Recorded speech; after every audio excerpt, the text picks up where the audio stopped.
Welcome, everyone, to episode 32 of Ohio Unsolved.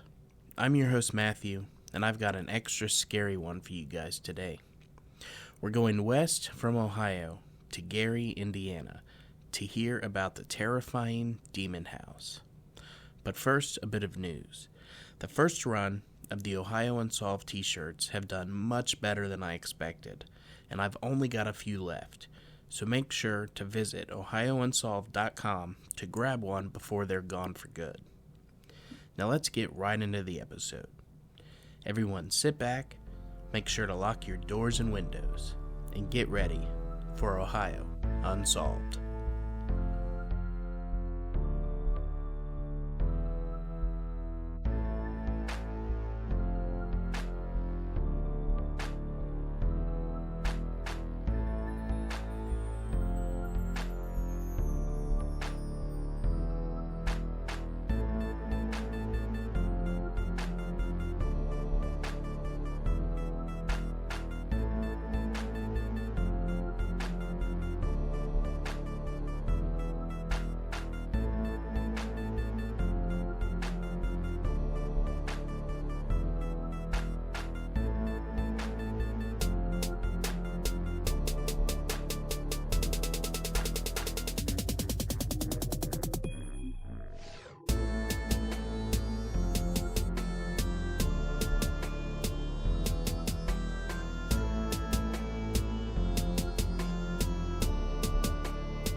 In November of 2011, LaToya Adams, her mother, Rosa Campbell, and her 3 children, then aged 7, 9, and 12, moved into a house located in Gary, Indiana.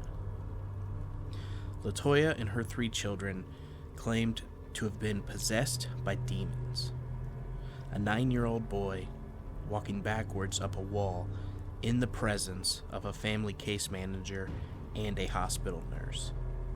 The Gary police captain, Charles Austin, said it was the strangest story that he'd ever heard. Captain Austin, who is a 36-year veteran of the Gary Police Department, said that he initially thought that LaToya and her family had concocted an elaborate tale as a way to make money.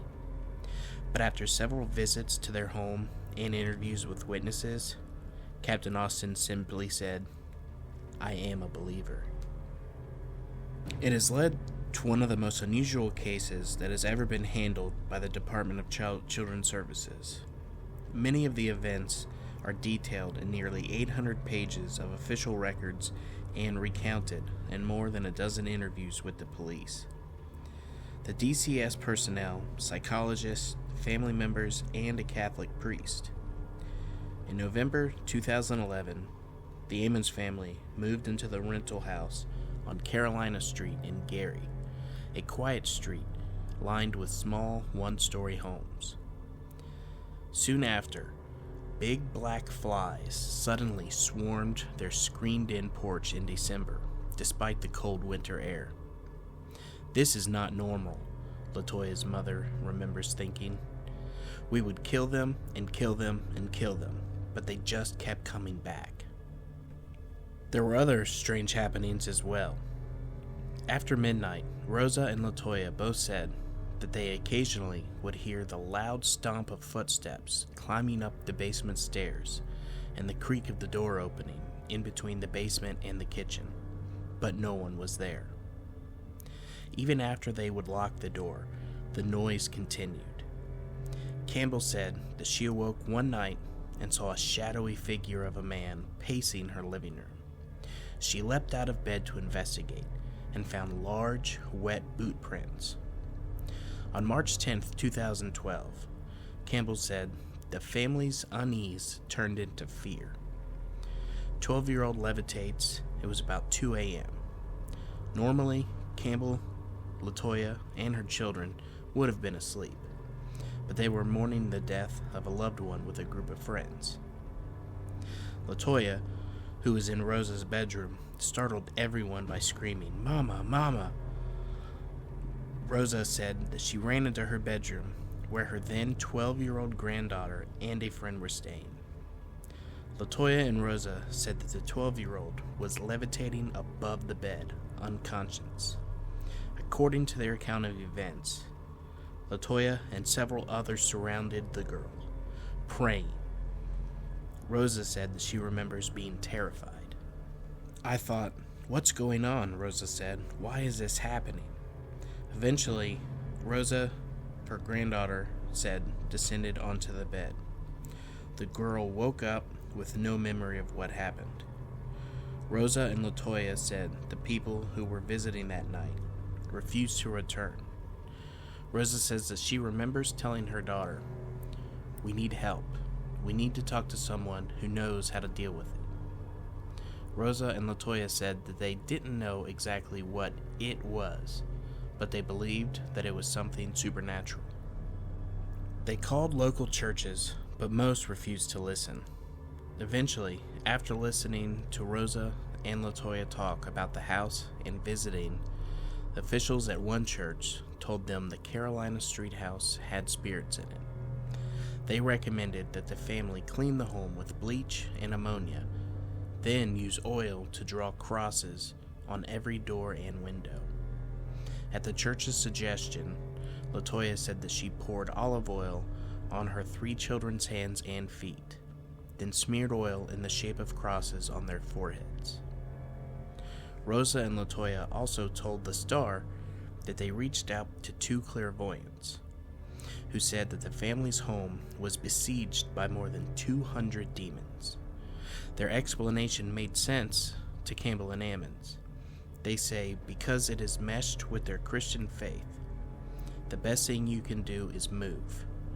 LaToya remembers the clairvoyants telling her, but moving wasn't an option for the cash-strapped family. Instead, LaToya said that she took a clairvoyant's advice and made an altar in the basement. LaToya covered the end table with a white sheet. She then placed a white candle and a statue of Mary, Joseph, and Jesus on it. She opened a Bible to Psalm 91. She said another person donned white t-shirts and wound white scarves around their heads. LaToya said that nothing odd happened for 3 days. Then things got worse. The family said that demons had possessed LaToya and her children. The kids' eyes would bulge with evil smiles across their faces, and their voices deepened every time this happened. Rosa said that the demons didn't affect her because she was born with protection from evil. She said that she and others like her have a guardian who protect them.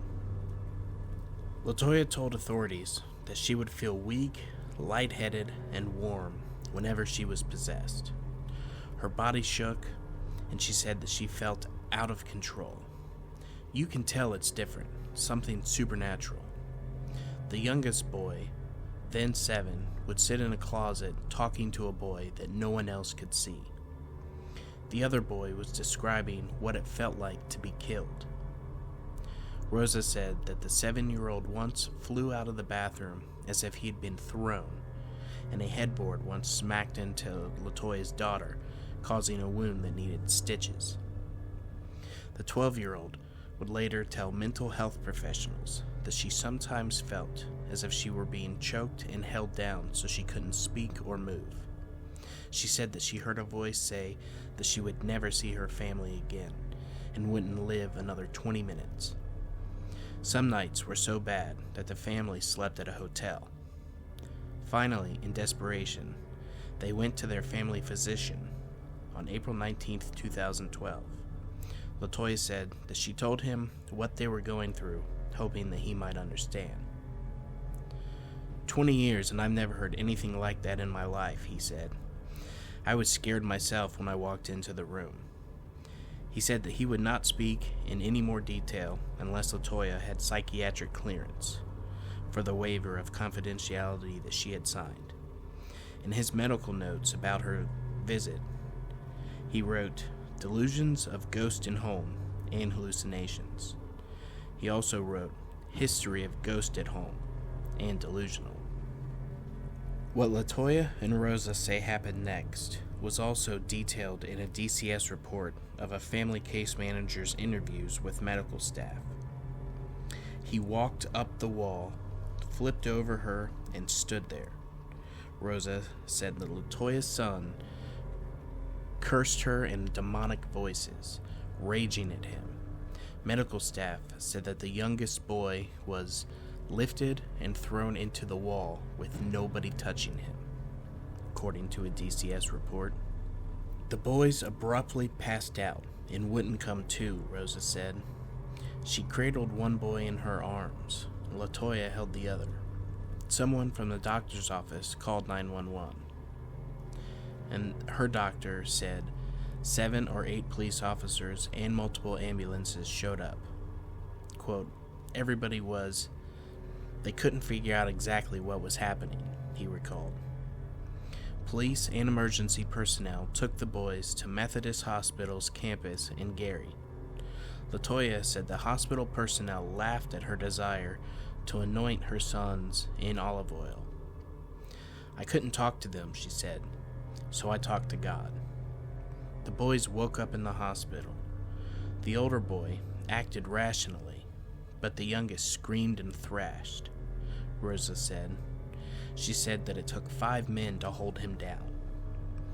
Meanwhile, someone called DCS and asked the agency to investigate LaToya for possible child abuse or neglect. The caller, who is not named in the DCS report, speculated that LaToya might have a mental illness. The person believed that the children were performing for LaToya, and she was encouraging their behavior. DCS Family Case Manager Valerie Washington was asked to handle the initial investigation. She gave the following account to police and in her intake officer's report. Hospital personnel examined LaToya and her children and found them to be healthy and free of marks or bruises. A hospital psychiatrist evaluated LaToya and determined that she was of sound mind. Valerie Washington interviewed the family in the hospital. While she spoke with LaToya, the 7-year-old boy started growling with his teeth showing. His eyes rolled back in his head, and the boy locked his hands around his older brother's throat and refused to let go until adults pried his hands open. Later that evening, Valerie and a registered nurse, Willie Lee Walker, brought the 2 boys into a small exam room for an interview. Rosa joined them. The 7-year-old stared into his brother's eyes and began to growl again. "It's time to die," the boy said in a deep, unnatural voice. "I will kill you." While the youngest boy spoke, the older brother started headbutting Rosa in the stomach. Rosa grabbed her grandson's hands and started praying. What happened next would rattle the witnesses, and to some, it would offer not only evidence, but proof of paranormal activity. According to Washington's original DCS report, an account corroborated by Walker, the nurse, the 9-year-old had a weird grin and walked backwards up a wall to the ceiling. He then flipped over Rosa, landing on his feet. He never let go of his grandmother's hand. He walked up the wall, flipped over her, and stood there, Walker told the Star. There's no way that he could have done that. Later, police asked Washington whether the boy had run up the wall as though performing an acrobatic trick. No, she told them. She said that the boy glided backward on the floor, wall, and ceiling, according to the police report. Washington did not respond for requests for comment, but she told the police that she was scared when it happened and ran out of the room. As for Walker, Washington said, "He ran out of the room with me. We didn't know what was going on. It was crazy. I was like, everybody, we have to go." According to the DCS report, they told a doctor what had happened. The doctor, who did not believe them, asked the boy to walk up the wall again. The nurse said that he told the doctor that he doubted the boy could repeat the feat. This kid was not himself when he did that. The boy said that he couldn't remember what had happened and he couldn't do it. The nurse, who had said that he previously believed in demons and spirits, thought that the boy's behavior had, quote, some demonic spirit to it, but also was a result of a mental illness. A police report quoted Washington saying that she believed there could be an evil influence affecting the family. Separated, LaToya said that she spent the night at the hospital with her 7-year-old son, while Rosa took LaToya's daughter and older son to a relative's home in Gary. The next day was LaToya's youngest son's 8th birthday. LaToya said that the DCS officials asked Rosa to bring the other children back to the hospital, presumably to talk more about what had happened. The family celebrated the boy's birthday by singing and eating a miniature cake. Then, LaToya said that Washington told them the children wouldn't be going home. DCS took the emergency step of taking custody of the children without a court order. All of the children were experiencing spiritual and emotional distress, Washington wrote in the DCS form. LaToya told reporters that she and her children cried because they did not want to be separated. We'd already been through so much and fought so hard for our lives, she recalled.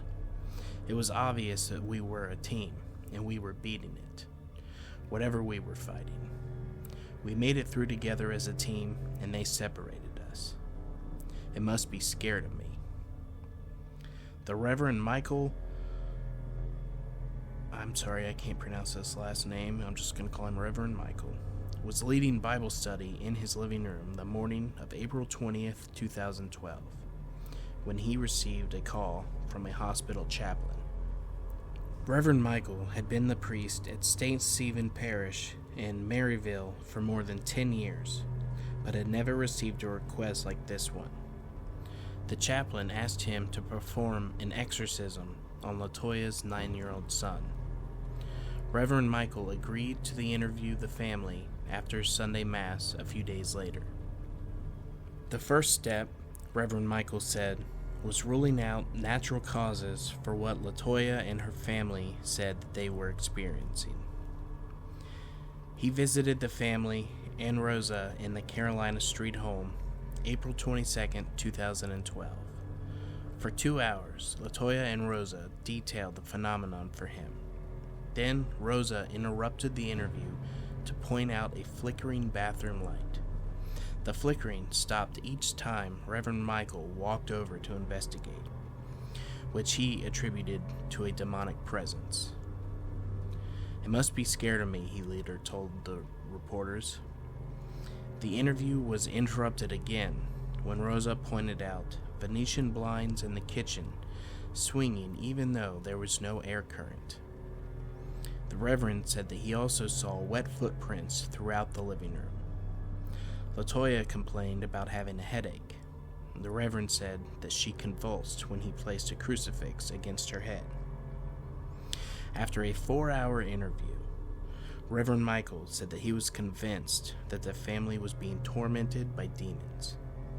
He said that he also believed there were ghosts in the house. He blessed the house before he left, praying, reading from the Bible, and sprinkling holy water in each room. He told LaToya and Rosa to leave because it was not safe. They temporarily moved in with a relative, but less than a week later, the two women were back on the Carolina Street to let Washington, the DCS family case manager, check the condition of the home. Valerie asked the Lake County police officer to come with her. 2 other officers, one each from Gary and Hammond police departments, asked to join them out of professional curiosity. LaToya refused to go inside, but Rosa agreed to accompany the group, while the kids were still in DCS custody. The main floor had 3 bedrooms, a living room, 1 bathroom, hardwood floors, and a small, open-style kitchen. A door in the kitchen led to a basement with concrete floors. Directly under the stairs was a dirt floor. The concrete around it was jagged, as though it had been broken. The makeshift altar LaToya had created was still in place, along with rings of salt that she had poured against the basement walls to dissuade the demons, according to a police report. Rosa told officers that demons seemed to emanate from beneath the stairs. Austin, the Gary police captain, was one of those officers. He later told reporters that he believed in ghosts and the supernatural, but said that he did not believe in demons. Austin said that he changed his mind after visiting the home. During the interview with Rosa, one of the officer's audio recorders malfunctioned. According to police records, the power light flashed to indicate that the batteries were dying, even though the officer had placed fresh batteries in the recorder earlier that day. Another officer recorded audio, and when he played it back, he heard an unknown voice whisper, "Hey," according to Lake County Police records. That officer also took photos of the house. In one photo of the basement stairs, there was a cloudy white image in the upper right-hand corner. When an officer enlarged the photo, that cloud appeared to resemble a face. Lake County Police records stated, the enlargement also revealed a second green image that police say looked like a female. Austin said photos that he had snapped with his iPhone also seemed to have strange silhouettes in them. The radio in his police-issued Ford malfunctioned on the way home. Later, he said that the garage at his Gary home refused to open, even though the power was on everywhere else. He also stated that the driver's seat in his personal 2005 Infiniti also started moving backward and forward on its own. He said that he had the car checked at a dealership, and the mechanic told him the motor on the driver's seat was broken, which the mechanic said could have caused a distraction, leading him to an accident. Austin said that he found himself starting to believe LaToya's claims of paranormal activity. DCS outlines a case plan in 2012. DCS positioned Lake Juvenile Court for temporary wardship of the 3 children. The request was granted. The DCS found that LaToya neglected her children's education by not having them in school regularly. The agency made the same finding in 2009. LaToya told Washington that there were times that she could not send the kids to school because the spirits would make them sick, or they would be up all night without sleep. DCS temporarily placed her daughter and older son at St. Joseph Carlemite Home in East Chicago. LaToya's youngest son was sent to Christian Haven in Wheatfield for a psychiatric evaluation. Clinical psychologist Stacy Wright, who evaluated LaToya's youngest son, said that the boy tended to act possessed when he was challenged, redirected, or asked questions he did not want to answer. In her evaluation, Wright wrote that he seemed coherent and logical except when he talked about demons. It was then that the 8-year-old stories became bizarre, fragmented, and illogical. His stories changed each time he told them. He also changed the subject, quizzing her on math problems and asking her about outer space. "Can you die if you go to space?" he would ask. "How do you get to space? Do you have to wear a helmet and suit?" Wright believed that the 8-year-old did not suffer from a true psychotic disorder. This appears to be an unfortunate and sad case of a child who has been inducted into a delusional system, perpetuated by his mother and potentially reinforced by other relatives, she wrote in her psychological evaluation. Clinical psychologist Joel Schwartz, who evaluated LaToya's daughter and older son, came to a similar conclusion. There also appears to be a need to assess the extent to which LaToya's daughter may have been unduly influenced by her mother's concerns that the family was exposed to paranormal experiences, he wrote. LaToya's daughter told Schwartz that she saw shadowy figures in the Carolina Street home. She also said that she twice went into trances. LaToya's older son told him that doors would slam and stuff started moving around. LaToya was also examined several times by psychologists, who said that she was guarded, but did not seem to be experiencing symptoms of psychosis or thought disorder. One psychologist recommended LaToya be assessed to determine whether her religiosity may be masking underlying delusional ideations or perceptual disturbances. LaToya and all three kids continued to insist that they were possessed by demons. The DCS set goals for the family. One of them stipulated that the children not discuss demons and being possessed, and take responsibility for their actions. They also needed to participate in therapy to address past behavior. While DCS officials credited LaToya for sharing a close bond with her children, the agency also said that she needed to use alternate forms of discipline, not directly related to religion and demon possession, according to the case plan. Appropriate discipline included encouragement, rules, and withholding privileges. She could work on those goals during supervised visits with the children. LaToya also had to find a job and appropriate housing due to the paranormal activity at the house on Carolina Street. While LaToya worked on meeting those objectives, police and DCS officials continued to investigate strange happenings inside the house. But the mental health professionals evaluating LaToya and her children remained skeptical. On the afternoon of May 10th, 2012, Rosa, LaToya, Austin, and the two other police officers from the initial visit went back to the Carolina Street home the police officers visited after work hours.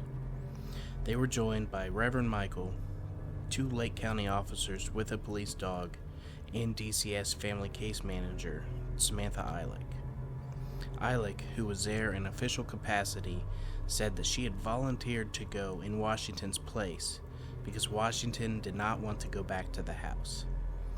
A county officer took his police dog around the home, but the dog didn't show interest in any particular area, according to the Lake County police records. Everyone else headed into the basement. Eilick touched some strange liquid that she saw dripping in the basement and said that it felt slippery yet sticky between her fingers.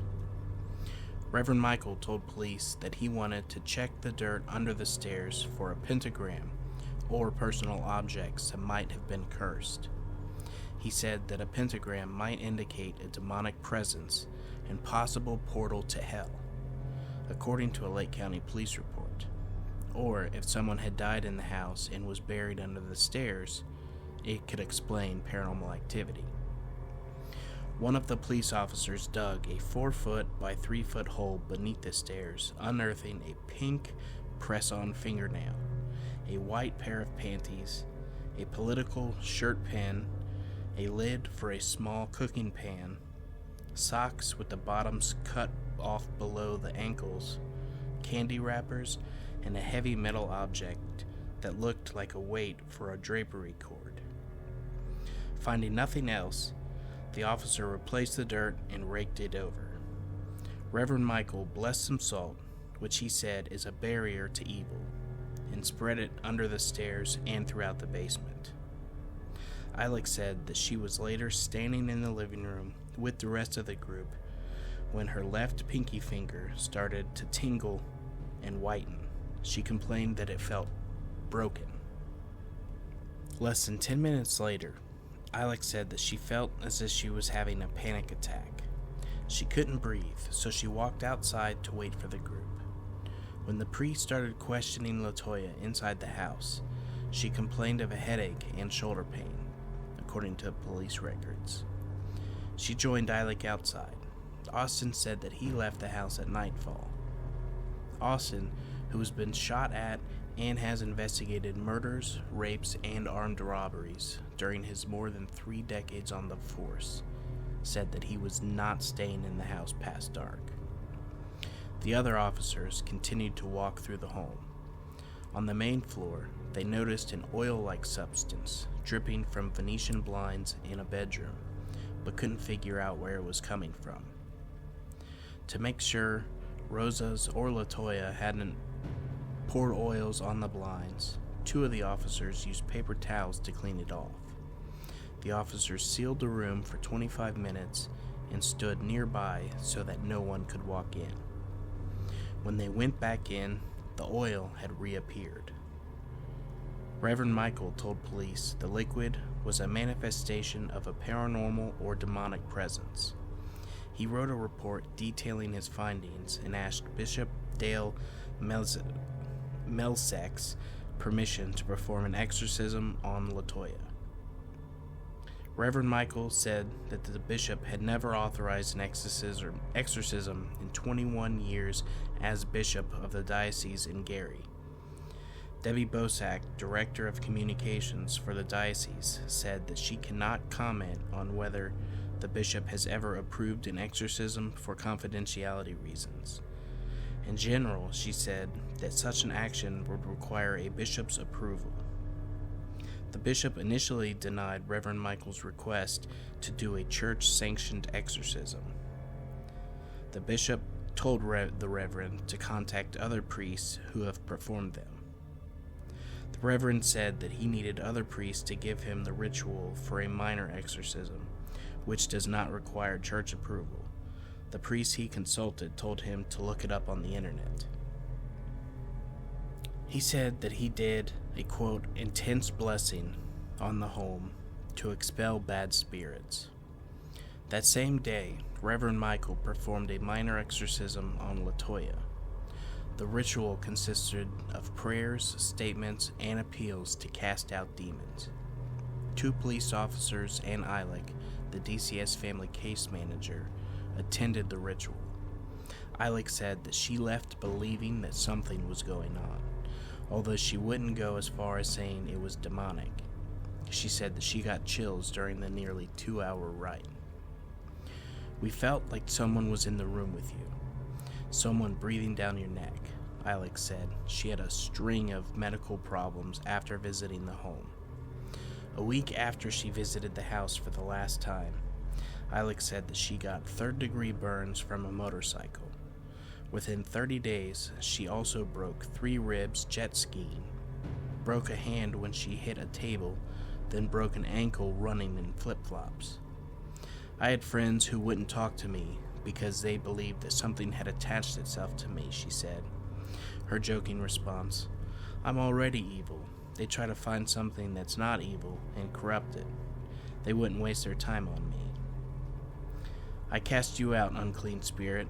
After the minor ritual, Reverend Michael told LaToya to look up the names of demons that were tormenting her. "Each demon has a name and personality," he said. "A name has power," the priest added, and he planned to use those names to fight the demons during the exorcisms. LaToya said that she had a friend look up the demons' names online by searching for demons that represented the problems the family had been having. The computer kept shutting down. She said that she felt sick and lightheaded, but she said that they found the names that fit. One such name was Beelzebub, Lord of the Flies, LaToya said. She said that they also found names of demons that torture and hurt kids, which she felt explained what happened in her home. LaToya also said that other high-ranking demons were also assigned to her, including lieutenants and sergeants. After the minor rite, Reverend Michael said that the bishop gave him permission to exorcise LaToya. The ritual is the same as the minor exorcism, but it's more powerful because it has the backing of the Catholic Church. Reverend Michael ultimately performed 3 major exorcisms on LaToya, 2 in English and the last one in Latin, in June of 2012 at his Maryville church. During each, he said, He praised God and condemned the devil. He pressed a crucifix against Latoya's head as he spoke. I cast you out, unclean spirit, along with every satanic power of the enemy, every specter from hell, and all your fell companions, in the name of our Lord Jesus Christ. Reverend Michael said that his voice continued to get louder and more forceful until the demon weakened. He said that he could tell how strong the demon was by how much Latoya convulsed. 2 police officers who had kept in touch with Reverend Michael since the home investigation stood nearby in case Latoya needed to be restrained. Latoya said that she prayed with the Reverend until it became too painful. She said that she felt as if something inside her was trying to hold on and inflict pain at the same time. She said that it was difficult from a natural pain, but it felt as intense as giving birth. I was hurting all over from the inside out, she remembered. I'm trying to do my best and be strong. Eventually, Reverend Michael said that Latoya fell asleep. She said that she was the demon's way of lessening the ritual's effect. In between the second and third exorcisms, the Reverend said that he went on a retreat. A woman who assisted the Reverend with some of the exorcisms helped set up a backup plan in case Latoya had problems while the Reverend was gone. The woman wrote a long demon name. The Reverend said that he can't remember which one it was, on a piece of paper and tucked it into an envelope. Then she surrounded it with blessed salt. If Latoya had problems, the woman would burn the envelope.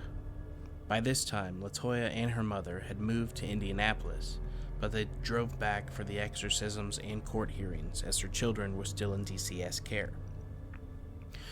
Reverend Michael said that he'd blessed the family's new home to prevent more problems, but Latoya called while the Reverend was on his retreat, complaining of bad dreams, so the woman burned the envelope.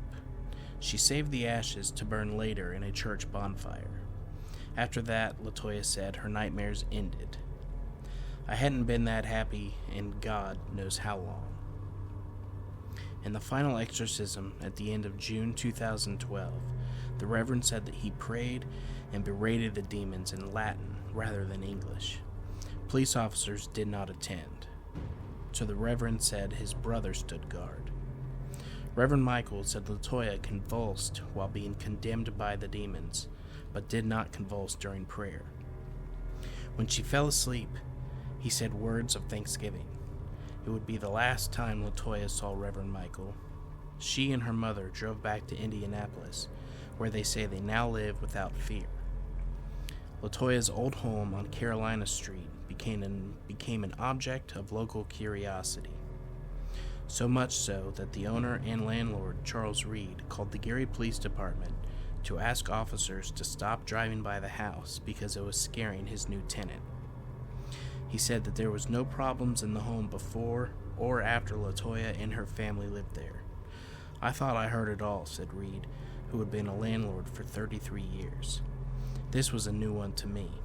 My belief system has a hard time jumping over that bridge. When told of the Catholic Church's involvement in the situation, however, Reed said that made him less skeptical. Latoya regained custody of her 3 children in November 2012, about 6 months after they had been removed. DCS continued to check in on the children and make sure that they were going to school until the case was closed last February. Latoya called her children's return the happiest day of her life. She said that they screamed and jumped up and down when she picked them up from DCS office in Gary. It was just awesome, Latoya said. I hadn't been that happy in God knows how long. The children said that they felt safe after they left the house on Carolina Street. The 3 left their demonic voices and complaints behind them. No demonic presence or spirits in the home. The DCS family case manager, Christina Oljanek, wrote in team meeting notes dated January 10, 2013, that she did not return calls from the star seeking comment. The family is no longer fixated solely on religion to explain or cope with the children's behavior issues. Oljanek and her supervisor wrote in a request for dismissal of wardship dated January 24th, 2013. For her part, LaToya said that it was not the psychologist who resolved her problems, but God. When you hear something like this, don't assume it's not real, because I've lived it, I know it's real. She regained custody of her children 6 months later, and the family moved into a new home with no reports of demons. The case was closed in February of 2013. Shortly after all of this, Zach Baggins from the TV show Ghost Adventures purchased the home. He then conducted his own investigation in the home, which can be seen in a documentary called Demon House. After his investigation, Zach decided to bulldoze the house to the ground, which can also be seen in his documentary.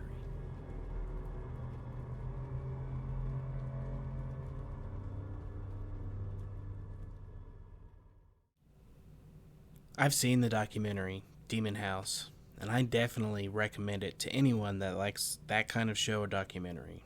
They have interviews with the family that lived there and the police that investigated the whole thing.